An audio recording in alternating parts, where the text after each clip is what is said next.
Vamos orar.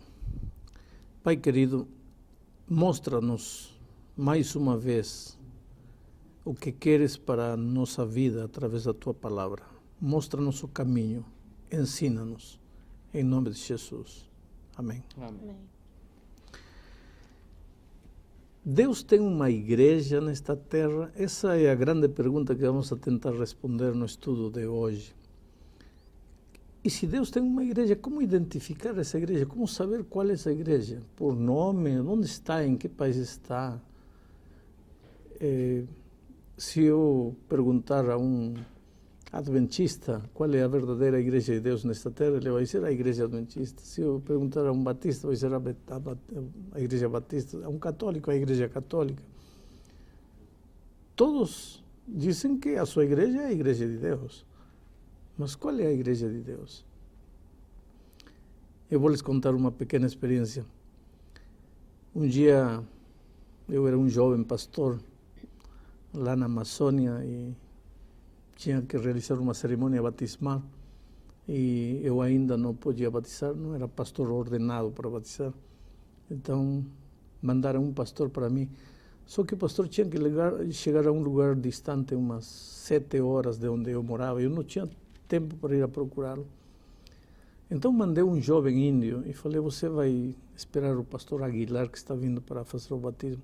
Ele me disse, pastor, mas eu não conheço o pastor. Eu falei, não importa, você vai lá quando chegar o ônibus de Lima, aí vem o pastor.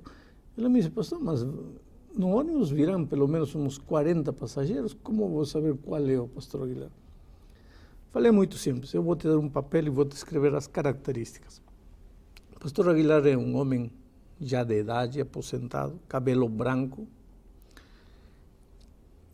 sempre veste terno escuro, tem uma pinta grande no rosto, alto, magro. Então, quando você vê, descendo do ônibus, um homem idoso, cabelo branco, com uma pinta no rosto, alto, magro, de terno, pode ir que esse é o pastor Aguilar. Aí ele viajou lá e voltou com o pastor Aguilar. Mas ele me estava contando, ele parado lá, o ônibus chegou, viu descer um homem. Esse pode ser homem, mas jovem, não pode ser. Aí outro saiu, homem, jovem, também não pode. Outro, homem, idoso, cabelo branco, esse pode ser. A pinta não tem, é gordo, não pode ser. E ele foi conferindo as características até que encontrou o pastor Aguilar. Eu acho que Deus fez a mesma coisa com a gente. Diz, filho, você quer saber qual é a minha igreja nesta terra? É simples. Você procure as características da minha verdadeira igreja. E aqui no capítulo 12 de Apocalipse, encontramos quais são as características da igreja de Deus nesta terra. No capítulo 12 de Apocalipse, encontramos o versículo 1 que diz assim, viu-se grande sinal no céu, a saber, uma mulher vestida do sol, com a lua debaixo dos pés e uma coroa de 12 estrelas na cabeça. Esta mulher é símbolo da igreja. Não vou gastar tempo agora provando por que digo que esta mulher é símbolo da igreja, mas no contexto geral do estudo do Apocalipse, sem dúvida nenhuma, esta é a igreja de Deus. Esta mulher é símbolo da igreja de Deus. Inclusive porque, vejam, achando-se grávida, grita com as dores do parto, sofrendo tormentos para dar à luz. Da igreja nasceu o Senhor Jesus, lembrem. Viu-se também outro sinal no céu. Eis um dragão grande vermelho com 7 cabeças, 10 chifres e nas cabeças 7 diademas. Versículo 5. Nasceu-lhe, pois, um filho varão, a mulher, que há de reger todas as nações com cetro de ferro. E indubitavelmente esse é Jesus. E o seu filho foi arrebatado para Deus até o seu trono. Mas nós vemos aqui que esse dragão quer devorar o filho da mulher. O versículo 4 diz, a sua cauda, falando do dragão, arrastava a terça parte das estrelas do céu. Esse é o diabo, evidentemente. As quais lançou para a terra. E o dragão se deteve em frente da mulher, da igreja, que estava para dar à luz, a fim de lhe devorar o filho quando nascesse. Lembram que Herodes quis devorar, lógico, o diabo no coração de Herodes, quis matar Jesus quando estava. Esta é a descrição da igreja de Deus. Agora, interessante que esta descrição termina falando da mulher nos últimos tempos. Diz assim, nos últimos tempos irou-se o dragão contra a mulher, contra a igreja de Deus, versículo 17. e foi pelejar com os restantes da sua descendência, ou seja, com os descendentes desta mulher, com a igreja dos últimos tempos, com a igreja em nossos dias, os quais, aí estão as características da verdadeira igreja, os quais guardam os mandamentos de Deus e têm o testemunho de Jesus. Então, você quer encontrar a igreja de Deus nesta terra? Procure uma igreja que tenha estas duas características. Uma só não vale, as duas têm que estar juntas. Primeiro, tem que ser uma igreja que creia em Jesus, pregue Jesus, o centro da sua mensagem e de sua doutrina seja Jesus, mas ao mesmo tempo que obedeça Jesus, que ande nos caminhos de Jesus, que guarde os mandamentos de Jesus. Quando você encontra essa é a igreja de Deus. Agora, tem muita igreja que crê em Jesus, mas não guarda os mandamentos de Deus. Tem muitas igrejas que guardam os mandamentos de Jesus, mas o centro da doutrina e da mensagem não é Jesus. Quer dizer, para ser igreja de Deus, tem que encontrar uma igreja com as duas características, então você encontrou a igreja de Deus. Pastor, parece que cada esquina tem uma igreja. E todas elas afirmam, eu tenho a verdade, eu tenho a certeza do que eu estou pregando. Eu posso colocar, nesse caso, aquele ditado que diz que todos os caminhos levam a Roma, mas nesse caso, todos os caminhos levam a Deus? Bom, todos os caminhos podem levar a Roma, mas a Deus não. Porque Deus tem um só caminho, e o único caminho é Jesus. Ele disse, eu sou o caminho. Agora, como é que Jesus, porque um dia eu estava falando de Jesus é o caminho, e uma velhinha disse, pastor, eu não entendo, porque para mim caminho é um pedaço de terra por onde eu piso, eu ando.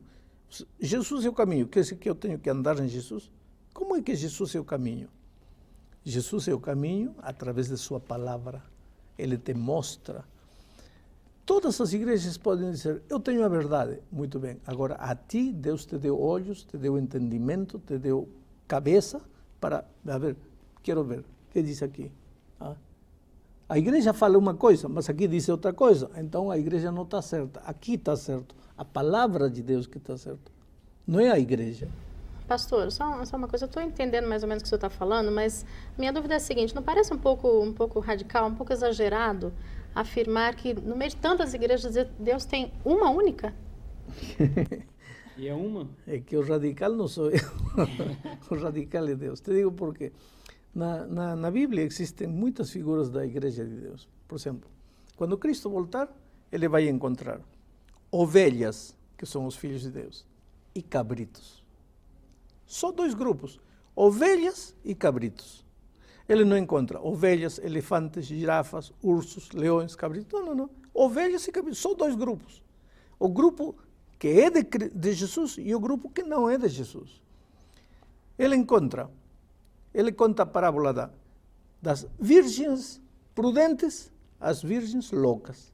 Não tem prudentes, loucas, mais ou menos prudentes, mais ou menos loucas, mais... Não. Só dois grupos, prudentes e loucas.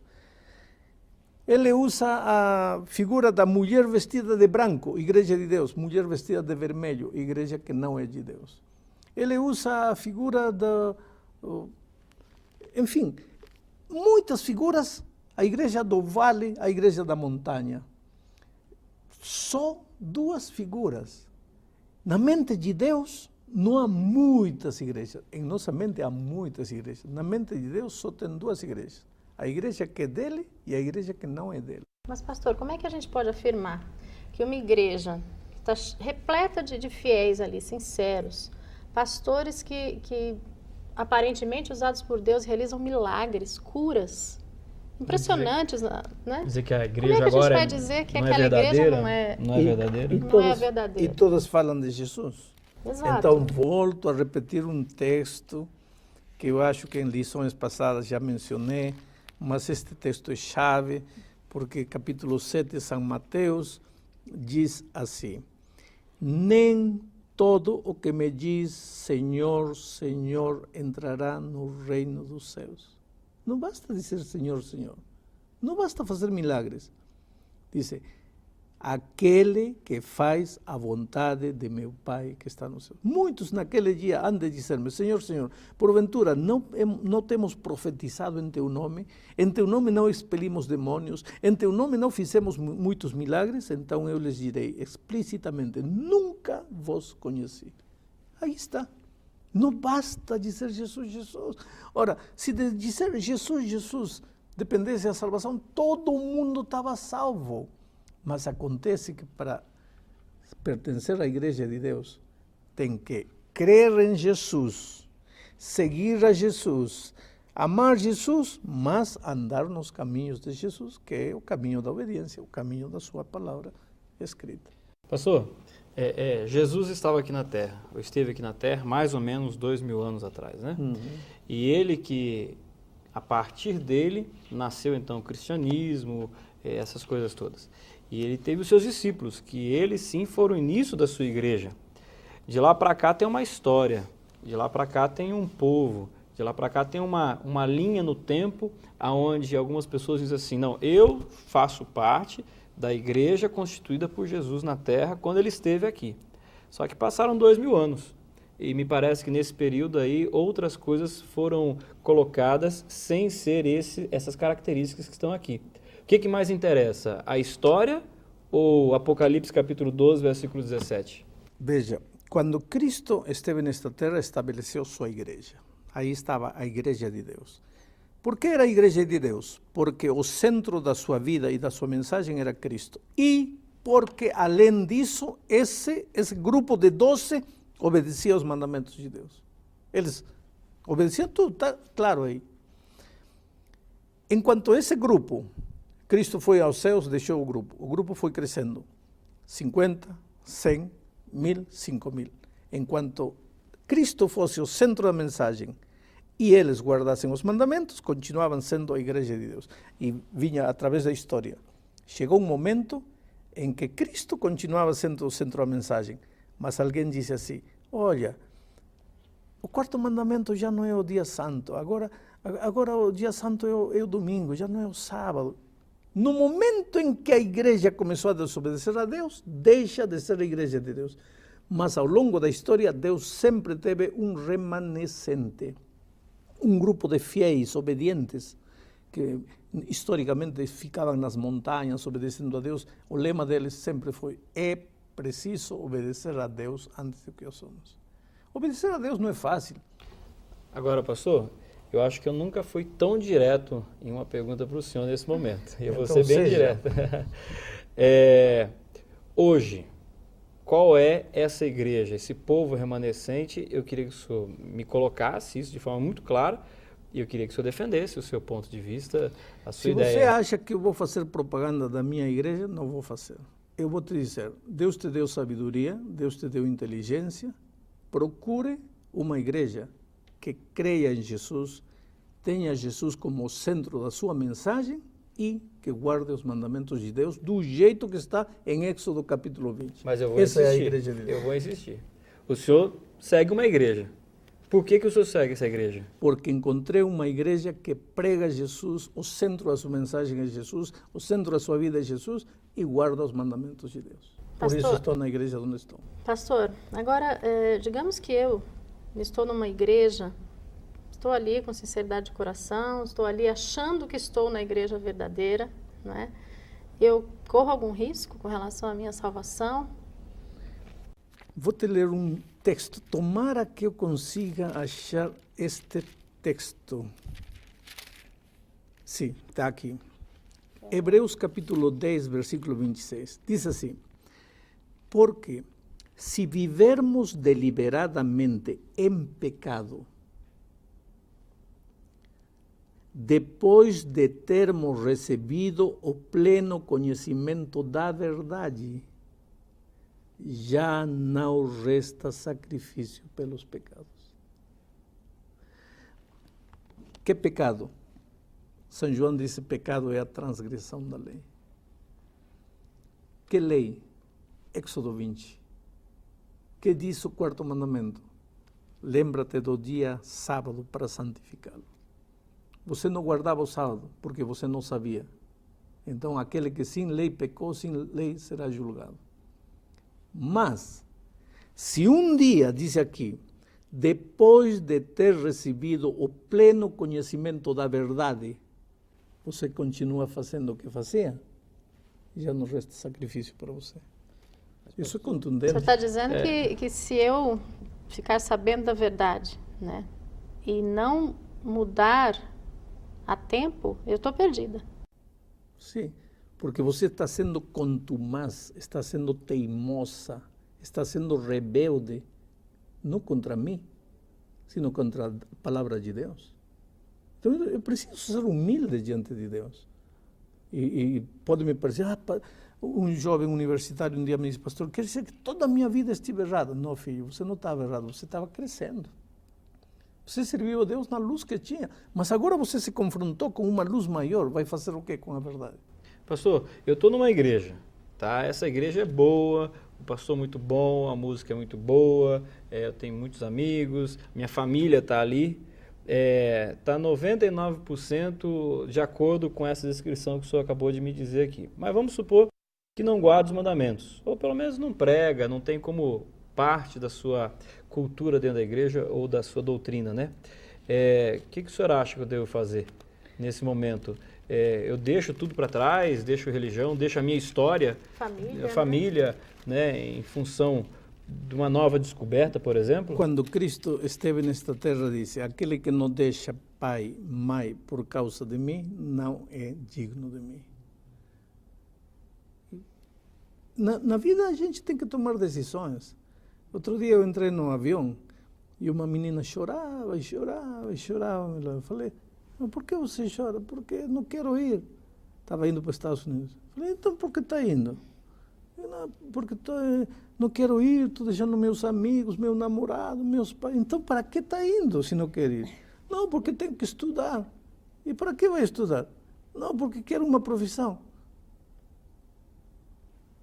Então ela estava chorando, deixando o namorado, deixando o pai, deixando o filho, porque queria uma profissão. Oh, querido, você não está querendo uma profissão, você está querendo a vida eterna. Não é que a obediência te dá a vida eterna, a salvação é pela graça, mas se você quer permanecer na experiência da salvação, precisa permanecer no caminho da obediência. E muitas vezes vai ter que sacrificar namorado, namorada, pai e filho para ser fiel a Deus. É menester obedecer a Deus antes que aos homens. Pastor, uma dúvida. O senhor teria alguma explicação, não sei se há alguma base bíblica para isso, para essa quantidade enorme de igrejas que tem aparecido atualmente? Sabe por que existe tanta igreja? Abrem a Bíblia e dizem assim, aqui diz branco. Mas pode ser verde. Aí aparece a igreja do verde. Aí outro abre. Aqui diz branco. Mas pode ser azul. Aparece a igreja do azul. Outro, branco. Mas pode ser marronzinho. Aparece a igreja marronzinho. Outro, amarelo. Mas pode... Sim, vai aparecer tantas igrejas quanto tantos seres humanos há. Por quê? Porque ninguém quer fazer o que Deus diz. Cada um quer fazer o que Ele quer. O senhor diria que essa quantidade enorme de igrejas, de doutrinas diferentes, enfim... é uma tentativa, talvez, do ser humano de adaptar a Bíblia às suas vontades? Exato. Não é fácil guardar o sábado. Então vamos mudar. Espera um pouco. Você vai buscar uma religião onde tudo seja fácil, onde tudo seja bonito, onde tudo se adapte às tuas necessidades. Espera. É você que tem que se adaptar à vontade de Deus ou é Deus que tem que se adaptar à tua vontade? Chegamos ao fim do estudo e eu gostaria de dizer para você que está me ouvindo que talvez este seja um dos estudos mais difíceis, mais duros para você. Não é fácil para mim dizer alguns conceitos como tenho dito hoje, mas querido, por cima de tudo eu sei que Deus te ama e que você é uma pessoa maravilhosa, sincera. Eu não teria direito de ferir teus sentimentos e gostaria que o Espírito de Deus te alcance, a mão maravilhosa de Deus cure tuas feridas. E se você está no vale da decisão e precisa tomar uma decisão, levante-se. Caminhe com fé em direção de Jesus. Deixa que Ele te leve. Deixa que Ele te conduza. Com certeza Ele é teu pastor. Ele vai te levar por pastos verdejantes. Vai te levar a fontes de águas tranquilas. E finalmente Ele vai te fazer entrar pelas portas celestes da cidade eterna. E Deus te abençoe.